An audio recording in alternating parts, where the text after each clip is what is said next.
भैया आज जो F5 का डेटा आया है ना, दिल बिल्कुल घबरा गया, दिल बड़ा ही डगमगा गया। और जितने बेयर्स हैं, अगर उन्होंने वो डेटा को देख के थोड़ा समझने की कोशिश की है तो वो कांप रहे हैं। उनके मुंह से इस वक्त एक ही गाना निकल रहा है, क्योंकि रोज़ निफ्टी क्या करता है, नया हाई बना रहा है और फिर गिर जा रहा है। 3 दिन से लगातार लाल कैंडलें आ रही हैं, जिसकी चर्चा आज की वीडियो में डिटेल में करेंगे। और वो एक ही गाना गा रहे हैं, कौन सा?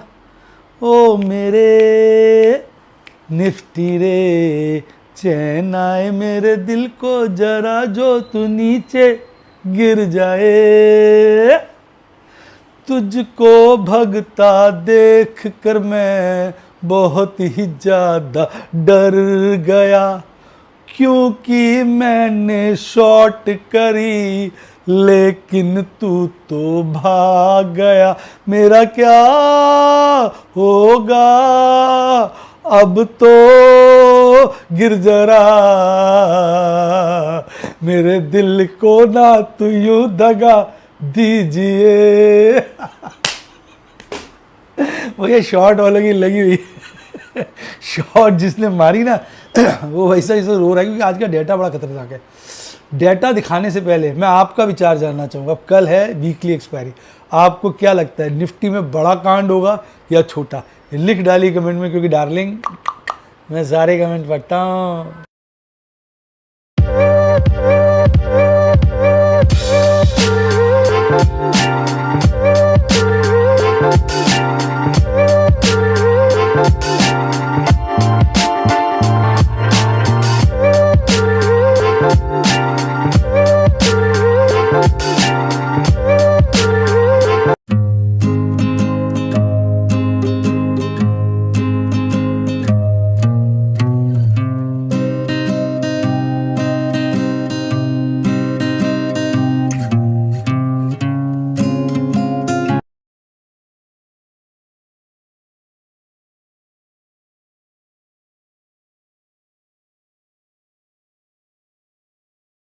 शेयर बाजार में एश्योर्ड या गारंटीड प्रॉफिट की उम्मीद नहीं रखनी चाहिए, या कभी भी किसी भी वक्त कोई भी अनएक्सपेक्टेड इवेंट की वजह से बहुत बड़ा घाटा हो सकता है, जिसके चलते आदमी की सारी पूंजी तबाह हो सकती है और वो फेल भी हो सकता है। शेयर बाजार बहुत ही खतरनाक जगह है, यहाँ एक भूल ही फाइनेंशियल तबाही के लिए काफी है। मैं केवल एजुकेशनल वीडियोस ही बनाता हूं, मैं कोई बाय सेल रिकमेंडेशन नहीं देता हूं। चर्चा किए गए स्टॉक उदाहरण के लिए हैं और खरीदने या बेचने की कोई रिकमेंडेशन नहीं है। मेरा यह मानना है कि शेयर बाजार में निवेश किसी के कहने पर नहीं करना चाहिए, बल्कि अपने रिस्क एपेटाइट और जानकारी के हिसाब से करना चाहिए। सदा याद रखें, जिसने ली टिप उसकी हुई डिप। शेयर बाजार में निवेश जोखिमों के अधीन है। निवेश करने से पहले सभी संबंधित दस्तावेजों को ध्यान से पढ़ें। हाय गाइस, आपका स्वागत है आपके अपने जो MKJ टॉक्स फॉर इन्वेस्टमेंट इन हिंदी में। आज ना आवाज़ नहीं निकल रही है, हालांकि मामला बड़ा खतरनाक सा है। देखो, मैं आपको ना 2-4 चीज़ें बताता हूँ, आपको जान के बड़ा आश्चर्य होगा। तो पहले मैं बताता हूँ कि जून के महीने में अब तक क्या हुआ है। जून के महीने में मैं देख रहा हूँ कि DIs ने लगभग 25,000 करोड़ का माल खरीदा है और FIs ने लगभग 5100 करोड़ का माल खरीदा है। अब इसमें ये भी समझिए, उन्होंने 25,000 करोड़ का खरीद 31,000 करोड़ से नहीं, DIs ने खरीदा है लगभग 32। सॉरी यार, क्या आ रहा है, मैं थोड़ा सा गलत बोल गया, मैं फिर से रिपीट करता हूँ।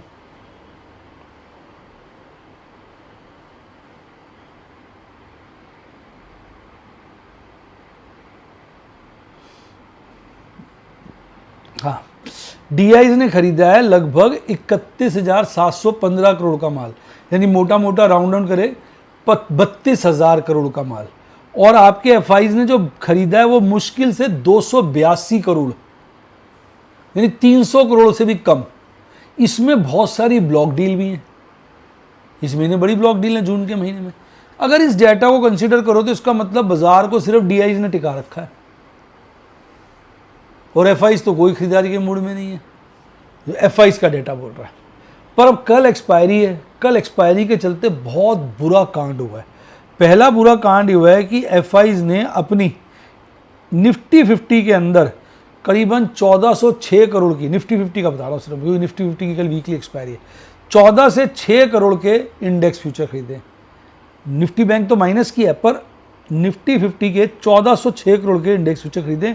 अब जो सुनने की बात है वो बड़ी खतरनाक है, लगभग 57,000 crore, to be precise 56,946 crore की ऑप्शन बाइंग की है इंडेक्स के अंदर।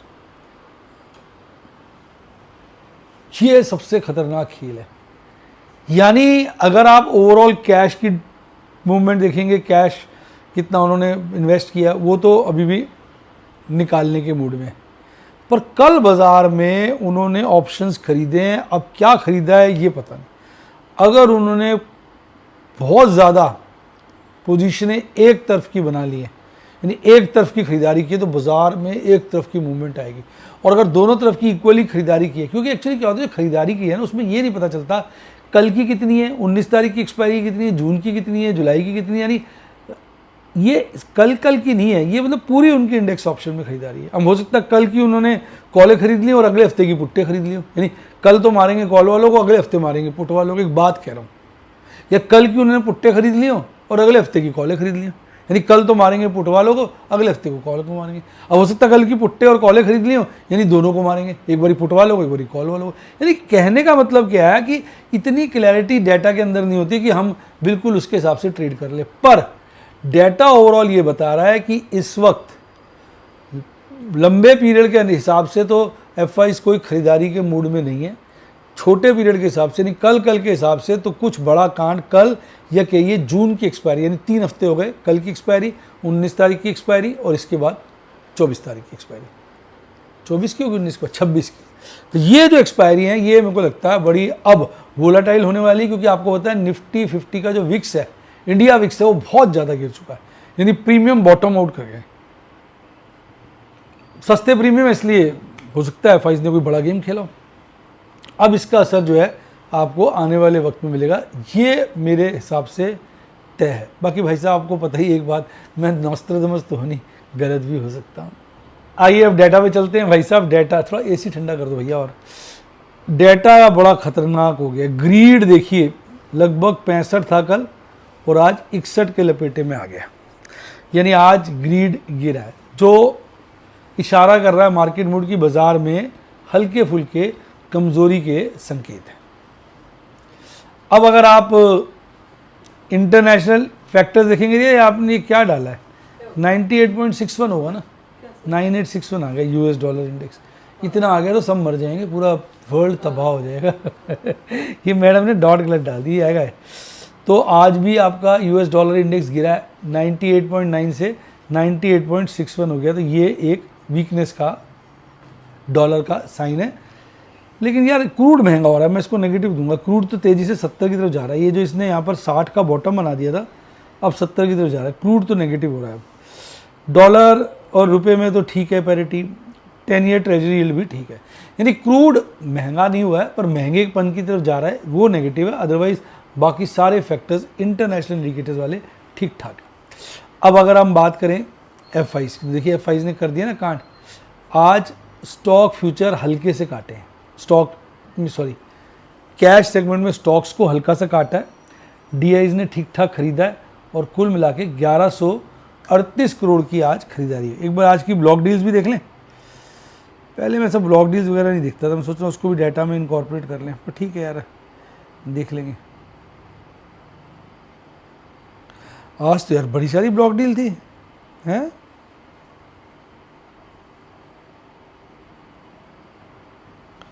आज छोटी छोटी बहुत थी, एक बड़ी ब्लॉक डील थी, वो थी विप्रो की। विप्रो बड़ी ब्लॉक डील हो रही है यार, लगभग 4600 करोड़ की, 4700 करोड़ की समझ लो ब्लॉक डील थी विप्रो में। बाकी सभी अगर जोड़ लें तो लगभग 5000 करोड़ की आज ब्लॉक डील्स हैं।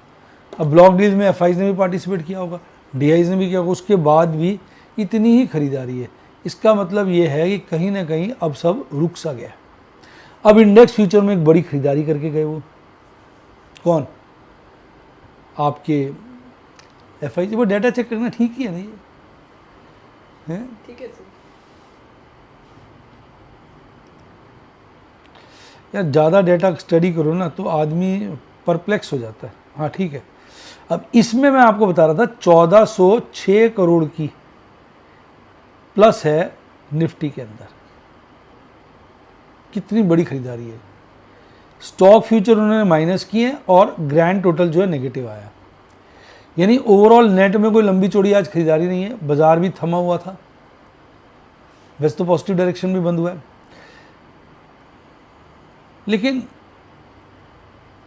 एफआईज कुछ लंबा कांड कर रहे हैं। और जो मैंने आपको बताया ना ऑप्शन के अंदर उन्होंने कितनी खरीदारी में बताया था आपको, निफ्टी की बता रहा हूँ, सिर्फ निफ्टी की इंपॉर्टेंट है क्योंकि निफ्टी की एक्सपायरी है 56,946 करोड़ की, यानी लगभग 57,000 करोड़ की उन्होंने खरीदारी की ऑप्शन फ्यूचर। अमाउंट देखो, अब ये डबल हो जाए उनका तो उनके तो 1,08,000 करोड़ एक दिन में खड़े हो गए। ये बहुत बड़ा गेम खेलते हैं एफआईज, मोटा पैसा स्टॉक मार्केट में अगर कोई कमाता है तो मुझे तो यही समझ में आया एफआईज ही कमाते हैं। अच्छा, अब देखिए इसके चलते देखिए जो एफआईज की लॉन्ग है इंडेक्स में सुधर गई है, हालांकि लोअर साइड पे, और स्टॉक लॉन्ग थोड़ी सी और कम हुई। तो ओवरऑल ये जो ऑप्शन बाइंग है ना, ये हमें आज डर पैदा कर रही है कि कल इसके चलते कुछ बड़ा काम हो सकता है। आज निफ्टी 50 ओवरऑल ठीक ठाक सा था, आपका निफ्टी 100 भी ठीक ठाक था, बाकी सब इंडाइसिस गिरे हुए थे, और इंडिया विक्स आज भी काफ़ी गिरा। इंडिया विक्स गिरने का मतलब ऑप्शन बड़े सस्ते हो गए, तो एफआईज ने हो सकता है ऑप्शन में बड़ी खरीदारी कर ली हो। हालांकि बहुत बड़ी गिरावटें आज नहीं थी, 0.5% के लपेटे में सारे इंडेक्स निपट गए हैं, तो हो सकता है कल बाकी का कांड देखने को मिले। निफ्टी आईटी आज बहुत भागा हुआ था, लगभग 1.25%। नहीं है, वीकली में कमजोरी है, कांड होने की बड़ी संभावना है कल। अब निफ्टी बैंक की बात करूं, वो तो फिसल गया आज, हालांकि आज उसने 382 की रेंज में काम किया है, लगभग 400 पॉइंट, उसके बाद 170 पॉइंट गिरकर 0.3% की गिरावट के साथ वो आज बंद हो गया। हालांकि गिरावट मेजर सेकेंड हाफ में आप देखेंगे आई। आईसीआईसी बैंक तो चढ़ा हुआ था, पर अगर आप देखेंगे बड़ा गिरावट का जो कंट्रीब्यूट करने वाले शेयर थे वो ये थे, bank of Baroda, HDFC bank, IndusInd bank, ये इन्होंने ज़्यादा गिरावट को मजबूत बनाया। अब इसमें तो बिल्कुल सीढ़ी नुमा गिरावट है। निफ्टी बैंक का डाटा तो कह रहा भाई कर चले हम टॉप बनाकर साथियों, नीचे जाने की तैयारी है साथियों। अब तो ऊपर इस कैंडल ने जो उनको पहुंचा दिया था, उसके बाद अब वो नीचे उतर रहे हैं। जब बजट आया था, जो बजट ने क्लोजिंग दी थी, आज उससे नीचे की क्लोजिंग हो गई है।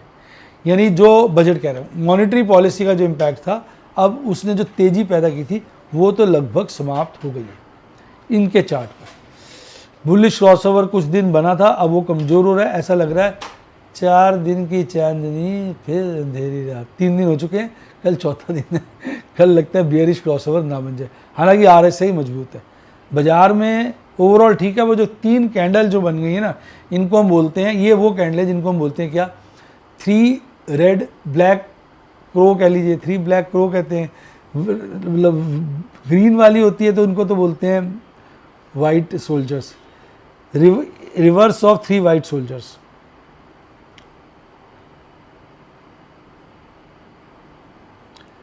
रिवर्स ऑफ 3 वाइट सोल्जर्स, इसके क्या बोलते हैं, 3 ब्लैक क्रोज बोलते हैं, क्या बोलते हैं, 3 ब्लैक क्रोज। देखो मैं कह रहा था, मैं नाम बोल रहा था। ये 3 ब्लैक क्रोज जो आज पैदा हो गए, काले कौवे, ये बाजार का कांड करा सकते हैं निफ्टी बैंक का। अब चार्ट में तो यही नज़र आ रहा है। ये चार्ट इस वक्त तो बड़े खतरनाक पैटर्न दिखा रहे हैं।